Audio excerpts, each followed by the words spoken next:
আসসালামু আলাইকুম। এখন দেখবেন সংবাদ শিরোনাম।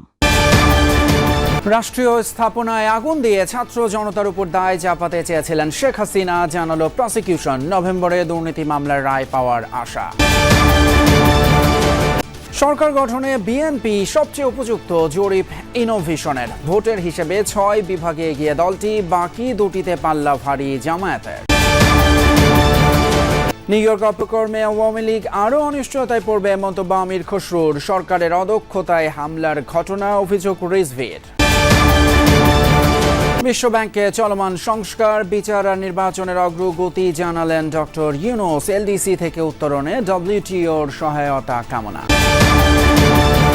টঙ্গীতে কেমিক্যাল গোডাউনের আগুনে দগ্ধ আরও এক ফায়ার ফাইটারের মৃত্যু। নেত্রকোনায় পারিবারিক কবরস্থানে শামীমের দাফন। আসসালামু আলাইকুম। এতক্ষণ দেখছিলেন সংবাদ শিরোনাম, এখন দেখবেন পোড়াইতে বলছি কি আর আগুন দিছে কই। সাবেক মেয়র ফজলে নূর তাপস এবং শেখ হাসিনার কথোপকথনের অডিও ক্লিপে শোনা যায় এমন কথা। প্রসিকিউশনের দাবি, রাষ্ট্রের গুরুত্বপূর্ণ স্থাপনায় আগুন দেওয়ার নকশা করেছিলেন ফ্যাসিস্ট সরকারের সাবেক প্রধানমন্ত্রী শেখ হাসিনা নিজেই। পরে এর দায় চাপানো হয় সাধারণ ছাত্র জনতার উপর। এদিন শেখ হাসিনার অন্যান্য ফোন রেকর্ডিংয়ে উঠে আসে লিথল উইপন ব্যবহার, হেলিকপ্টার থেকে গুলি, বম্বিং করা সহ নানা বিষয়।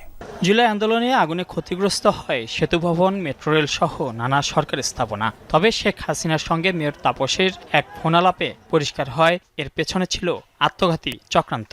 আমি বলছি যা যা পোড়াতে আমাদের সেতু ভবন পোড়াইছে, টিআরসি বন্ধ করে দিচ্ছে, পোড়াই দিচ্ছে, বিটিভি পোড়াই দিচ্ছে।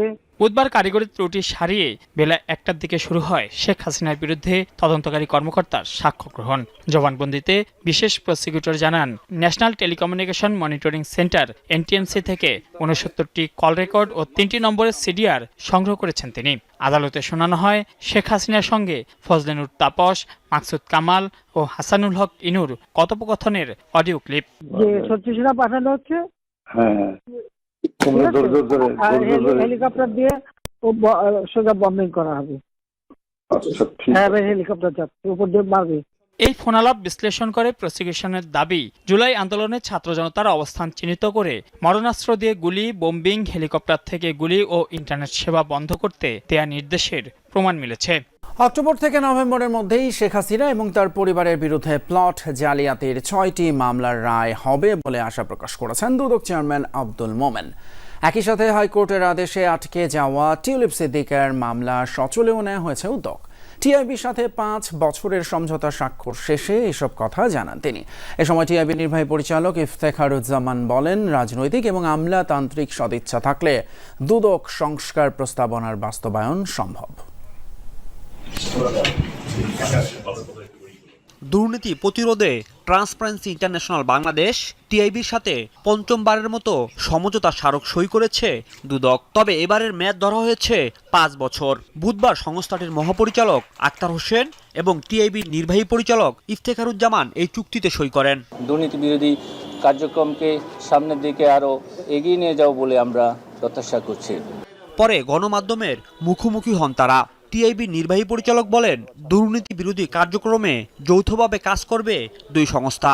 জানান, দুদক সংস্কার প্রস্তাব নিয়ে কমিশনের বৈঠকে রাজনৈতিক দলগুলো প্রায় একমত হলেও বাস্তবায়ন নির্ভর করছে রাজনৈতিক ও আমলাতান্ত্রিক সদিচ্ছার উপর। সমঝোতা স্মারক এটা শুধু কাগজ নয়, এটাকে আমরা বাস্তবায়নের জন্য উভয় পক্ষের মধ্যে আমরা একমত হয়েছি। রাজনৈতিক আমলাতান্ত্রিক সংস্কৃতিতে পরিবর্তন, ইতিবাচক পরিবর্তন, দুর্নীতি প্রতিরোধক মানসিকতা এবং সেই মানসিকতার চর্চা করার মতো সৎ সাহস দৃঢ়তা যতদিন পর্যন্ত এই দুইটা অঙ্গনে না হবে ততদিন পর্যন্ত আমাদের দুদক সংস্কার কমিশনে যে স্বপ্ন সেটা বাস্তবিত হবে, এটা প্রত্যাশা করাটা খুব কঠিন।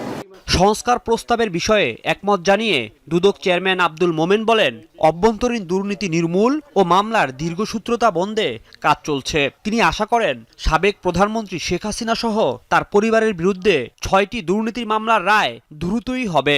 মুন্সিগঞ্জের টঙ্গীবাড়িতে বাস চাপায় প্রাণ গেছে এক মাদ্রাসা ছাত্রীরা। এতে ক্ষুব্ধ হয়ে ঘাতক বাসে আগুন দেয় বিক্ষুব্ধ জনতা। দুপুরে উপজেলার রান্ধুনীবাড়ি এলাকায় হয় এই ঘটনা। স্থানীয়রা জানায়, দুপুরে মাদ্রাসা থেকে বাড়িতে ফিরছিলেন ৬ বছর বয়সী আরফি হাওলাদার। এ সময় বেতকা পরিবহনের একটি বাস চাপা দেয় শিশুটিকে। ঘটনাস্থলেই মৃত্যু হয় আরভির। পরে বিক্ষুব্ধ জনতা বাসটিতে ভাঙচুর চালিয়ে আগুন দেয়। খবর পেয়ে ফায়ার সার্ভিস গিয়ে আগুন নিয়ন্ত্রণে আনে। পরিস্থিতি শান্ত করে পুলিশ। স্থানীয়দের অভিযোগ, বেপরোয়া গতির কারণেই ঘটে এই দুর্ঘটনা। এদিকে দুর্ঘটনার পরপরই পালিয়ে যায় বাসের চালক ও হেলপার।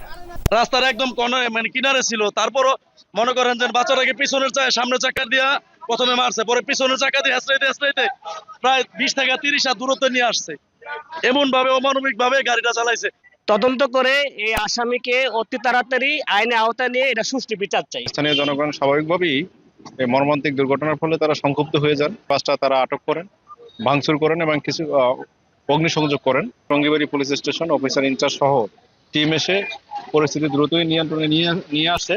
অন্যদিকে নারায়ণগঞ্জের ফতুল্লায় ইজি বাইক চাপায় প্রাণ গেছে এক শিশুর। ধর্মগঞ্জ এলাকায় ঘটে এই ঘটনায়। স্থানীয়রা জানান, সকালে রাস্তার পাশেই খেলা করছিল 4 বছরের শিশু আব্দুল্লাহ। এ সময় তাকে ধাক্কা দেয় একটি ইজি বাইক। দ্রুত আব্দুল্লাহকে উদ্ধার করে নেওয়া হয় হাসপাতালে। পরে কর্তব্যরত চিকিৎসক তাকে মৃত ঘোষণা করেন। রাজধানী ঢাকার বর্জ্য এবং পয়ঃনিষ্কাশন ব্যবস্থাপনা আইনগতভাবে বাধ্যতামূলক এবং এই প্রকল্প ধাপে ধাপে বাস্তবায়ন করতে হবে। আর এই জন্য রাজুক ও ওয়াসাকে দায়িত্ব নেওয়ার আহ্বান জানিয়েছেন পরিবেশ উপদেষ্টা সৈয়দা রিজওয়ানা হাসান। দুপুরে রাজধানীর একটি হোটেলে সেপটিক ট্যাঙ্ক এবং সুয়েজ ট্রিটমেন্ট প্ল্যান্ট এসটিপি স্থাপন বিষয়ক এক সভায় তিনি আহ্বান জানান। বলেন, নগরবাসীর স্বার্থে নভেম্বরের মধ্যে রাজুককে বিল্ডিং কোড চূড়ান্ত করতে হবে। ঢাকাকে বাসযোগ্য এবং স্বাস্থ্য সুরক্ষা নিশ্চিত করে গ্রিন সিটি হিসেবে গড়ে তোলার কথা বলেন পরিবেশ উপদেষ্টা। বুড়িগঙ্গা সহ ঢাকার চারপাশের নদী রক্ষা কঠিন হলেও অসম্ভব নয় বলে জানান তিনি। বলেন, নদীর সাথে সংযুক্ত খালগুলো পরিষ্কার করতে সবাইকে উদ্যোগী হতে হবে। ডেঙ্গু পরিস্থিতির খবর। গত 24 ঘন্টায় ডেঙ্গু আক্রান্ত আরও 5 জনের মৃত্যু হয়েছে। এ সময় ডেঙ্গু আক্রান্ত হয়ে হাসপাতালে ভর্তি হয়েছেন 668 জন রোগী। মৃতদের মধ্যে 5 জনই ঢাকার, 2 জন ঢাকা উত্তর সিটিতে এবং 3 জন দক্ষিণ সিটির। বুধবার স্বাস্থ্য অধিদপ্তরের বিজ্ঞপ্তিতে এই তথ্য জানানো হয়। এই বছর হাসপাতালে ভর্তি রোগীর সংখ্যা বেড়ে দাঁড়িয়েছে 43,841 জন। গত 24 ঘন্টায় আক্রান্তদের নিয়ে সেপ্টেম্বর মাসে ভর্তি রোগীর সংখ্যা বেড়ে হয়েছে 12,365, যা এবছরের সর্বোচ্চ। এর আগে জুলাই মাসে 10,684 জন রোগী হাসপাতালে ভর্তি হয়েছিলেন। এই বছর ডেঙ্গু আক্রান্ত হয়ে সবচেয়ে বেশি 65 জনের মৃত্যু হলো সেপ্টেম্বর মাসে। এর আগে জুলাই মাসে 41 জনের মৃত্যু হয়েছিল ডেঙ্গুতে। ঝিনাইদহের শৈলকুপায় যৌন হয়রানির অভিযোগে প্রধান শিক্ষককে অপসারণের দাবিতে বিক্ষোভ করেছে শিক্ষার্থীরা। আন্দোলনে বহিরাগতদের হামলায় আহত হয় 3 শিক্ষার্থী। সকালে উপজেলার একটি মাধ্যমিক বিদ্যালয়ে ঘটে এই ঘটনা। বিক্ষোভকারীদের দাবি, সোমবার নিজের কক্ষে ডেকে নিয়ে এক শিক্ষার্থীর শরীরের বিভিন্ন স্থানে হাত দেন প্রধান শিক্ষক। আর সেদিনই বিষয়টি ভুক্তভোগী অন্য শিক্ষার্থীদের জানায়। পরে সবাই মিলে শিক্ষকদের জানালেও বিষয়টির কোনো গুরুত্ব দেয়নি তারা। এরই জেরে সকালে ক্লাস বর্জন করে আন্দোলন শুরু করে অন্যান্য শিক্ষার্থীরা। এদিকে আন্দোলনের এক পর্যায়ে বহিরাগতরা বিক্ষোভকারীদের উপর হামলা চালায়। উত্তেজনা ছড়িয়ে পড়লে পুলিশ ও সেনাবাহিনী ঘটনাস্থলে এসে পরিস্থিতি নিয়ন্ত্রণে আনে। ঘটনাটির তদন্ত করা হবে বলে জানিয়েছেন উপজেলা নির্বাহী কর্মকর্তা। ঝটিকা মিছিল এবং অপতৎপরতা চালাতে দেশ ও বিদেশ থেকে অর্থের যোগান দেয়া হচ্ছে আওয়ামী লীগ এবং অঙ্গ সংগঠনের নেতাকর্মীদের। টাকার বিনিময়ে মিছিলে অংশ নিচ্ছে অনেকে। রাজধানীতে ঝটিকা মিছিলের চেষ্টাকালে 244 জনকে গ্রেপ্তারের পর ডিএমপির মিডিয়া সেন্টারে প্রেস ব্রিফিংয়ে এই তথ্য জানান ডিএমপির অতিরিক্ত পুলিশ কমিশনার নজরুল ইসলাম। বলেন, গ্রেপ্তারকৃতদের কাছ থেকে উদ্ধার করা হয়েছে 14টি ককটেল, 7টি ব্যানার সহ নানা সরঞ্জাম। এ সময় হোটেল, ছাত্রাবাস ও ফ্ল্যাটে আওয়ামী লীগ এবং অঙ্গ সংগঠনের কোনো নেতাকর্মী থাকলে তা পুলিশকে জানাতে নগরবাসীর প্রতি আহ্বান জানানো হয়। নজরুল ইসলাম বলেন, নিরাপত্তার স্বার্থে তথ্যদাতাদের পরিচয় গোপন রাখবে পুলিশ। আগামী জাতীয় সংসদ নির্বাচন ঘিরে দেশে অপতৎপরতা চালানোর চেষ্টা করছেন দলটির নেতাকর্মীরা। সবকিছু বিবেচনায় রেখেই নিজেদের কঠোর অবস্থানের কথা জানান পুলিশের এই কর্মকর্তা।